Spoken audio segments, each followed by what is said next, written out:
All right, amazing. Okay, so where was I? Right. The process of cancer is also very painful. You lose things like your your voice box, your throat will go through surgery, which means you lose your ability to communicate. Um, you lose your ability to play sports because like your lungs getting affected. And that's not even the worst of it, right? At some point you may struggle breathing. Just basic things that you need to survive. So that whole process, like maybe if sometimes like if you just die with no pain, it's okay. But the reality is when you smoke too much and you go through all that pain, it's horrible. How can I extend this further? Guys, having cancer is not cheap. It's expensive.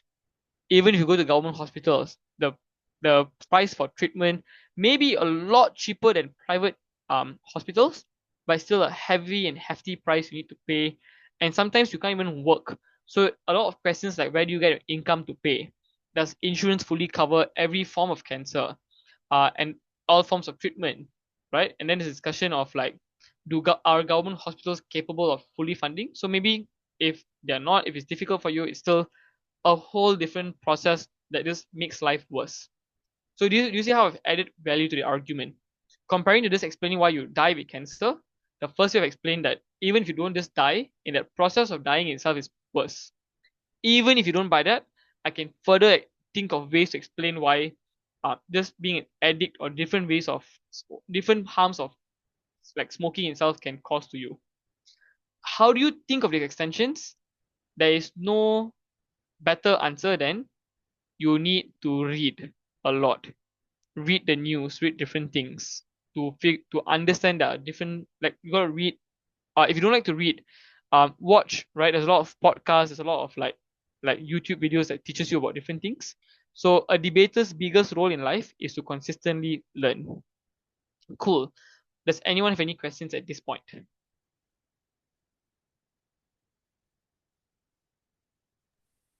No. Nope. Okay. William has a question in the chat. If it's impromptu, how do I find proof like for statistics? So the answer here is simple. Debate shouldn't just be about statistics and like evidence to always prove your claim. Because even I think what a lot of high school debaters do is like, judges, I found this news article that said 70% of the earth is water based on CNN news channel. But if you don't explain to judges why that 70% matters, its score is just a random number. And what debaters do is, oh, because I told you the statistics, I don't need to prove the outcome. That's wrong. Debate usually in the highest levels don't care about statistics, right? Because we expect debaters to not lie. We expect you to know your stuff. But the point here is, what we want you to do is to be able to explain if you are to say that, okay, I don't need to tell you how many people die with smoking, but you know smoking at this point is dangerous, correct? I don't need to tell you how much an average person with cancer will likely pay, because everyone pays different values of how much for the treatment, correct? Different, if you are maybe in Sabah, Sarawak, treatment could be different. Maybe if you're in Kuala Lumpur, treatment can be different. I know in Penang, prices are different. But if I can just prove to you and explain to you that cancer generally is expensive, the fee for chemotherapy is not cheap, the fee to go for radiotherapy is not cheap, to go for the surgery is additional costs, right? And if you take all that, the fact that you need to travel to hospital, take a few days off, some people lose their jobs. Is this still me proving to you the outcome? Do you still believe what I say? These are generally still things that I'm explaining, and none of these are lies. Of course, if I tell you like, oh, um, like people might survive from cancer, I don't need to prove to you statistically how many percent of people survive from cancer, because today is 50, maybe today is like 30%, tomorrow it could be 50%, right? The statistics change. But my point wasn't about statistics. My point was the fact that some people might survive, but in most cases it's the minority, never a majority. So then you obviously I can't find statistics if it's impromptu, but it's just an intuitive pump here. But if I don't still buy it, I can explain to you like the reality of why a lot of people die from cancer is because it's sometimes very difficult to survive when you have financial constraints, when your body has already weaker immune by genetic and DNA codes, correct? And cancer attacks very aggressively. Um, so these are true reasons. I don't need statistics to prove. Do you all get me? William, I hope this answers your question. Oh, I see Mary now. Labib, Mary, Geraldine, all good? Any questions? No. No. I Okay. want Yes, to Mary. ask about how many arguments that we should give on a debate, like for the second speaker, like how many arguments are supposed to be given? Good question, Mary. Thank you for the question. So, similarly, there is no fixed number that you need to do. Like the rule book doesn't say you must give two or three or four. Some second speakers give two, one extension, one argument. What I usually do is I give three. So I usually have one argument that will be likely able to extend my first. I'll give two unique arguments. So one argument could be a bit more relevant to what my first speaker said or relevant to what the other team said, but I've kind of figured out how to switch it. And the third, okay, and this is what I do. I don't suggest everyone to do it as well because different debaters have different styles. I like running crazy arguments. So this argument might either be seen as the smartest argument in the room or it could be seen as the stupidest argument in the room. But I just want to try giving it a go to see if the solution works, but to also hear, like, it's always fun to talk to your friends about certain things, right? To discuss, like, oh guys, what do y'all think about this? And then you have intrusive thoughts like, guys, um, what if I threw this duster at that person? What happens? Okay, I mean, don't throw dusters at your friends. The point is just like a crazy idea, and it's not about throwing the duster, it's about just having a conversation. And your friend will be like, don't throw it, because if you throw it, um, the reaction might be like, I'm going to the hospital. That's gonna be horrible. And you're like, what? Go to the hospital? I just thought they'll be like, ow. So why I do a crazy argument in my speeches? Because I've come to a point where debating is more of a fun spot for me, where I just want to hear different people's views and opinions about different solutions. But I also want to see if I'm able to convince judges on my arguments, right? If the question then becomes, CJ, how do you define what's crazy? It's a very difficult question to answer. I would say crazy is just trying to just think on, like, what is something that's a high burden of proof, like, it takes a lot of mechanism, or something that people just don't think. And I think this is just people having the ability to think outside the box. Have you all heard that before? So don't always think in the box, think outside the box. But some debaters think too much outside the box. They need to get back in the box. But the point is, find a balance. And to practice this, you need to buy an actual box and try sitting inside the box and sitting outside the box. Okay, guys, I'm kidding. Don't put yourself in the boxes. The tip to be creative is just do creative things outside of just studying. Do sports like music, arts, or whatsoever. Okay, cool. Yep. To those who are watching in the recording, don't buy boxes. You can buy it for different things, but not for debate. Okay, if there are no further questions, is everyone okay so far? Shall I go to the third speaker? Okay, cool. Let's go to the final speaker here. The final speaker is essentially the last speaker of each side. Back in the day, it just used to be like, oh, first speaker says this, I disagree, rebut, rebut, rebut. Second speaker said this, blah, blah, blah, blah. I rebut, rebut, rebut. Third speaker, then rebut. That's no longer the structure, and I think that's very unstrategic these days. The first thing I suggest debaters to do is you can do individual rebuttals, but try to be able to see how debate is flowing and be able to respond to things that you just know is not relevant. Like sometimes when you listen to debate, you're also wondering, like, why is this even relevant to the discussion? Or why was this even raised? These are the parts you just want to clarify to judges immediately from the start of your speech why these parts here is just off the concept of this specific round. Like you don't need this, throw them out. After you do that cleanup, which I always call it the cleanup, the individual rebuttals, go to the clashes. Identify what clashes are. So what are clashes generally? Clashes is just where the debate hits a part where both sides are hitting on a similar issue. There are multiple ways. Sometimes in certain debates, uh, both teams will identify similar stakeholders they want to save. What does this look like? So if the motion, like, okay, for example, like Labib mentioned, this house would ban smoking. Government would definitely suggest what's in the best interest of maybe general society, like public, right? And these are like non-smokers. So government would say, um, we should ban smoking because whenever someone smokes around the area, passive smokers, people who don't smoke, who are in the same vicinity, will inhale, and the harm towards passive smokers is worse than those who are smoking it, because it is absorbing the thing. So in government, we are able to save more people in public by maybe reducing. Okay, guys, this would also clarify. Smoking doesn't create air pollution. I've heard this argument being thrown before. I'm quite sure smoking doesn't cause air pollution. I might be wrong, but yeah, I think it's going to be hard to prove why smoking specifically causes air pollution, right? Um, but you can instead say government would suggest banning cigarettes or just smoking will be able to improve everyone's quality of life, because nobody's going to inhale that harmful substance. What does opposition say in their argument? Opposition could maybe then instead argue and claim, um, we yeah, the reason why we don't want to ban smoking is also well-being of people. Maybe because the purchase of cigarettes is important to the economy. Many people buy cigarettes, and that allows good like businesses to be healthy and to continue running. But more importantly, what you could also then suggest is to maybe claim that a lot of companies and factories also sell cigarettes.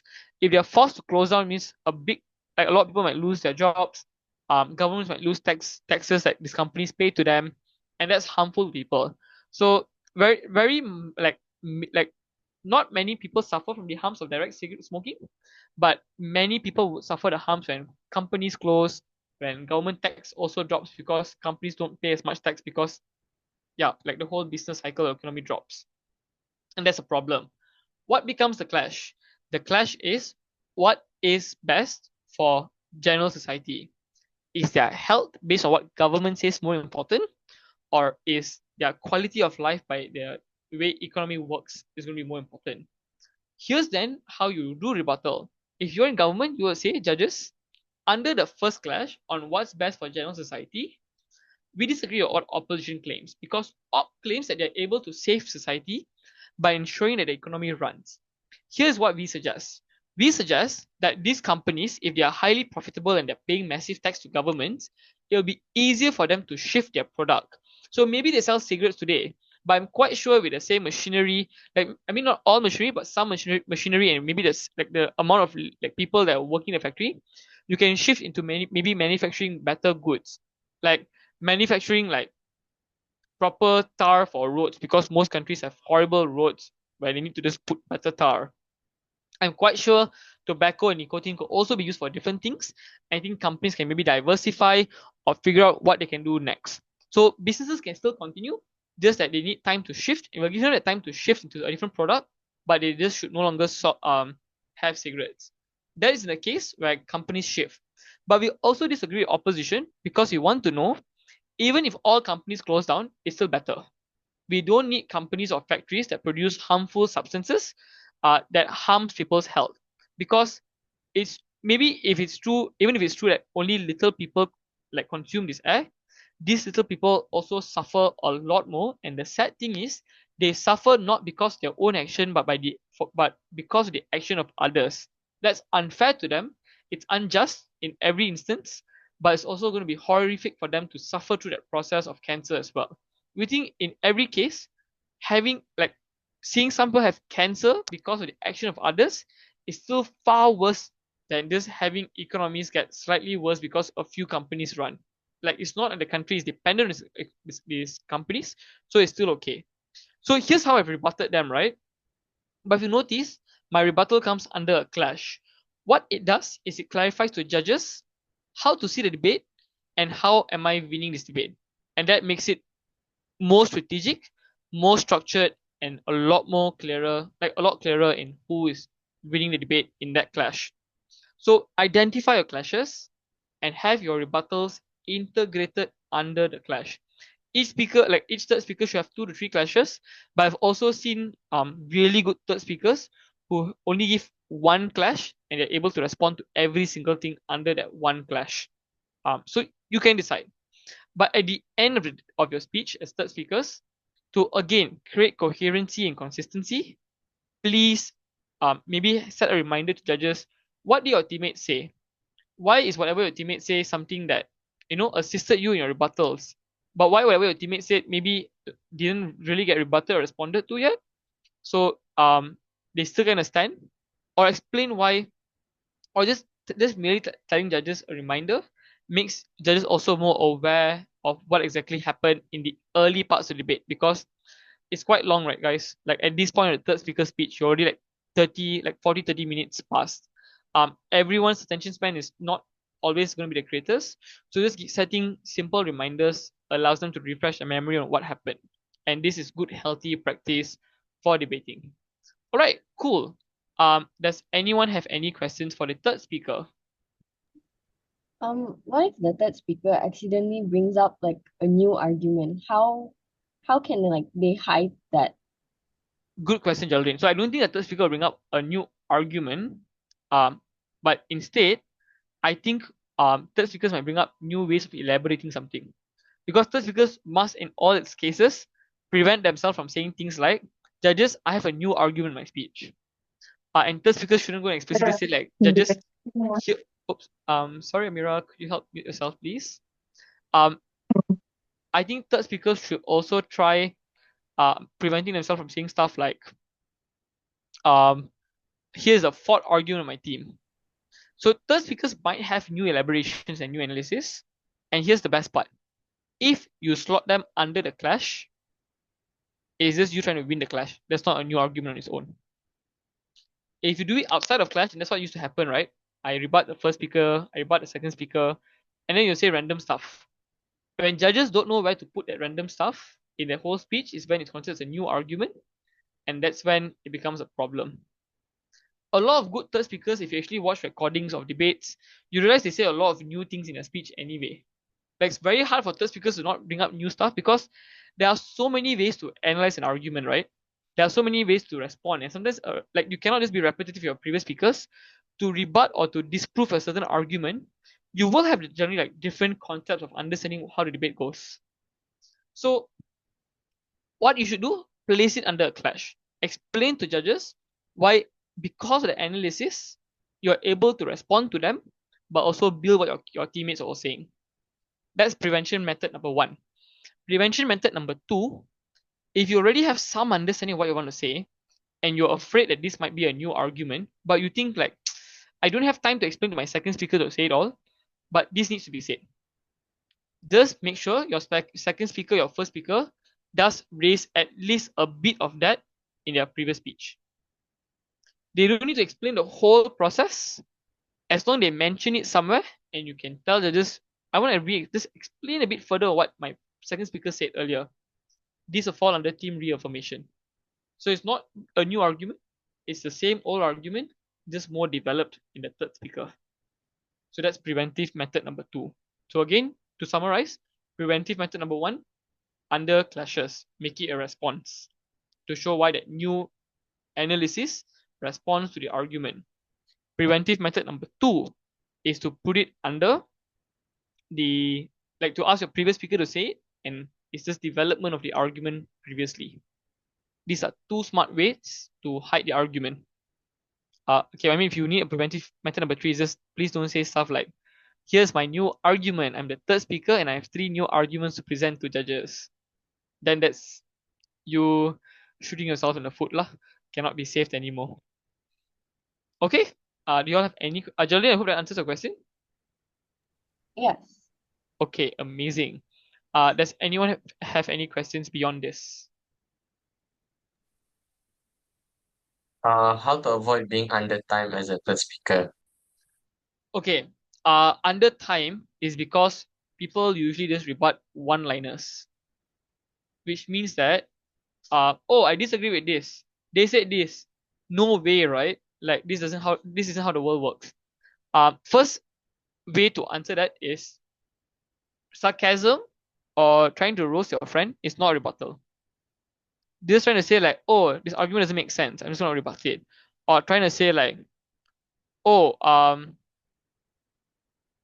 third speaker, I'm sorry, like I disagree with them because um okay, they say smoking is harmful. Smoking is not harmful, not everyone dies. Like CNN says that not like only 20% of smokers actually suffer with cancer.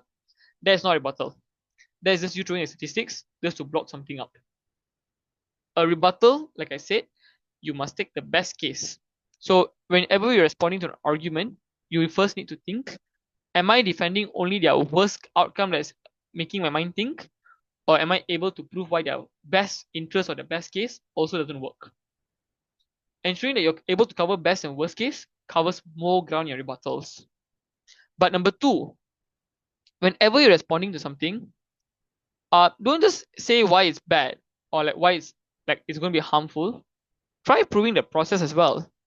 If your if the speaker you are trying to rebut to has also given very good reasoning explanation to why the argument will work, why the argument is great, then a rebuttal should also take the same effort to break it down, explaining why the process isn't this way, why there are other things that will be involved that changes the process, make things more uncertain. Try proving those things. I think that helps a lot. Even if you're under time, I think just trying to re-explain what your teammate said helps a lot. But don't just be a repetitive person. I think what a lot of third speakers do is that they just repeat the speeches from their first and second. Like they repeat like 3 minutes of their first speaker speech, 3 minutes of their second speaker speech. Don't do that either.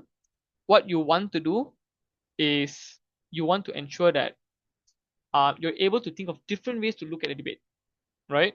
Different ways to understand the concepts and to be a bit more strategic in how you present it. So that's how you can expand time. But also, yeah, I think timing is an issue that people need to work, and I understand third speakers are the most impromptu, so you cannot really practice yourself. So keep watching debate videos, get involved with debates, keep thinking on what are multiple ways I can disagree with something, and multiple ways I can further reaffirm things as well. Is that clear a bit? Yes, yes. Cool. Okay. Does Thank you. anyone have any further questions?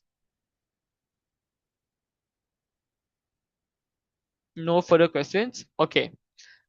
Okay, guys, this is how your speeches are going to be marked in all the speeches. Manner, which is your presentation style, body language, how fluent you were, word usage, structure. And when I say word usage, I don't mean just randomly throwing bombastic words, right? Like, okay, suddenly you're like, this argument will lead to pulchritudinous outcomes. Most people will be thinking like, what even is pulchritudinous? Don't use words that will just complicate the whole room. Use words that will assist you in packaging something. So if you don't know what pulchritudinous is, this clarification, it means beautiful. But how do you use packaging? Packaging is like, if I were to say, how do I say this? What is a way I could package it into one term? Okay, if I were to say, we should hold governments responsible for the harms or the uncertainties or the failures of what they do in office, right? If I were to say like maybe politicians who are in maybe ministry or governments um, should always be held responsible, and the ones who hold them responsible should be the citizens, should be opposition parties, should be just different groups, right? Okay, I don't mean it's any government, just generally in debates. How you can just maybe simplify whatever I just said is that you can maybe just clarify by saying citizens should always hold governments accountable for their actions. That's clear enough. Holding governments accountable or ensuring better accountability is good. If you want to also maybe say things like, oh, politicians in office should always be very honest and clear about their spending and whatever they do with the money, how they allocate money. A simpler word to package all of it is just transparency. Governments ought to be transparent with the way they utilize money. And that itself is just how you use words smarter, not just randomly throwing bombastic words. And also to those of you who use Gen Alpha lingo, um, if you are maybe like third speaker, and I've heard this in a debate before, and I was like, oh my god, what's happening?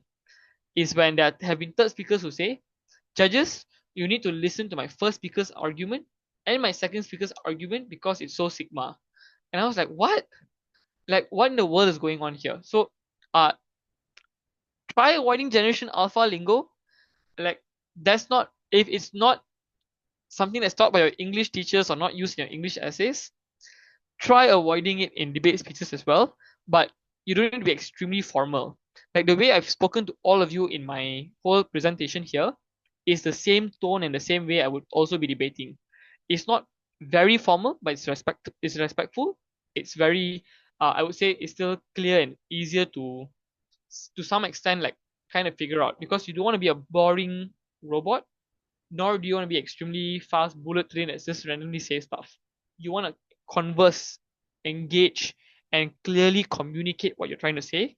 So make sure you have a good pace as well. um and then matters argument. I think make sure, like, insofar like you are able to explain what the argument's about, how the argument does lead to certain impacts and consequences, and what the argument does to debate, you have good matter. It Good matter is not dependent on how much statistics or CNN research you do. A good debater, I'm sorry, not a good debater, a great debater does their research way before tournament day. They won't just randomly just do it during motion prep, which means that a lot of times top debaters won't remember every statistical data, but they know the concepts and what they've read. They understand these things, which is why you can have, like, a lot of debaters are very smart people, but they're not robots. They're still human beings. So good arguments are still based off things you remember learning and things that you can apply practically. Because no point having random data and facts and stats here when you cannot explain how it applies to the motion. Third, is technique execution. Just because you give more POIs or just because you take more POIs does not mean you get more points. Taking a POI is sufficient. Taking 2 POIs is better. You don't need to take 3. You don't need to keep bombarding your opponents with many POIs either. But on this, uh, just because you maybe gave a poem like roses are red, violets are blue, side government is misleading all of you. A very good morning I bid to respected judges, timekeeper, chairperson, my worthy my my worthy opposition team, and my respectful teammates, or whatever you all say. Please don't make it extremely long. I think I can just make it clear. Good afternoon, judges and opponents. Let's get into debate. Short, simple. And my further added suggestion on just speeches in itself is have an identity.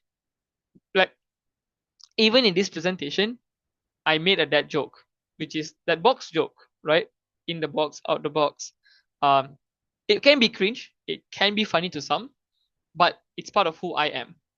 During my presentation, I've also given you examples about superheroes, and that's because I'm a big superhero nerd myself. And that itself creates identity. And I kid you not, whenever I debate, these are also things that I still apply. Like, you would see me start a debate with a Superman quote or a Batman quote. You would see me add dad jokes in debate speeches. That's just because I want to ensure at the end of my debate, I cannot be certain if I would win or lose a round. But what I can be certain is that people might remember me for my speech. I might have impacted or inspired someone with that. And I don't want them to be thinking like 10 years from now, was it a robot who spoke to me? I want them to remember that this was a CJ speech, and me being original is the best way I can be pleased with my speeches. So no matter what role you do, and I would say do all three if you can while you're still debating, right? Experience, explore.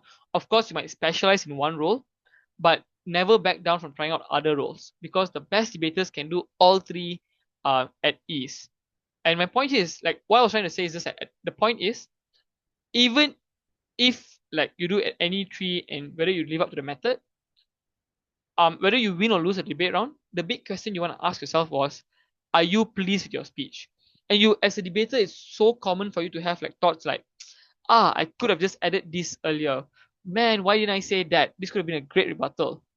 But that's very human. You do what you can in that moment, and you must feel satisfied when you're giving a speech, feel proud of what you're doing, because I think giving that speech alone is already very powerful and like admirable and commendable. So make sure that you don't feel affected by all of these methods and stuff. You give it your best, you try your best, and I think that's why we have Curtin Interschool, to also ensure that everyone has a chance to be original, be a debater.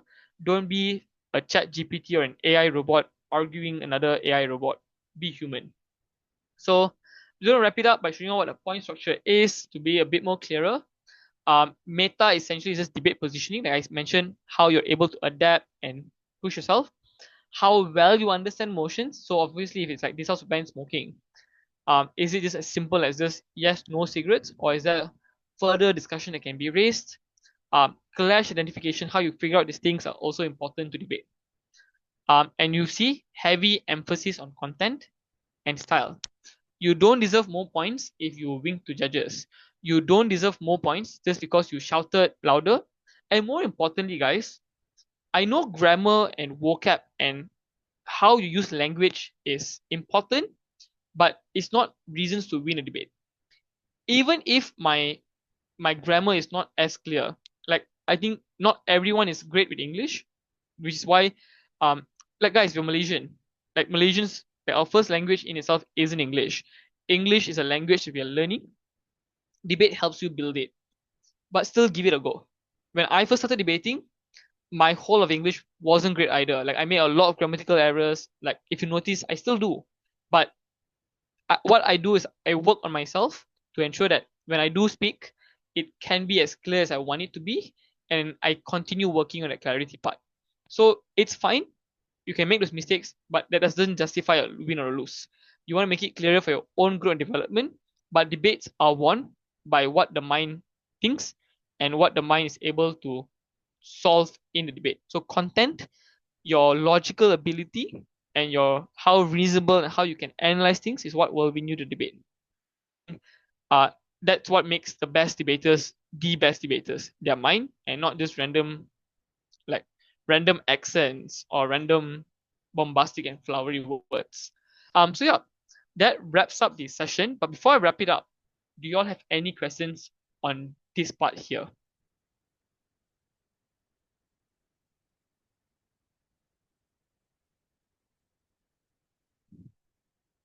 Okay, if you have missed at any point of the lecture or the session, fret not, we have it recorded. So feel free to watch the recording as well.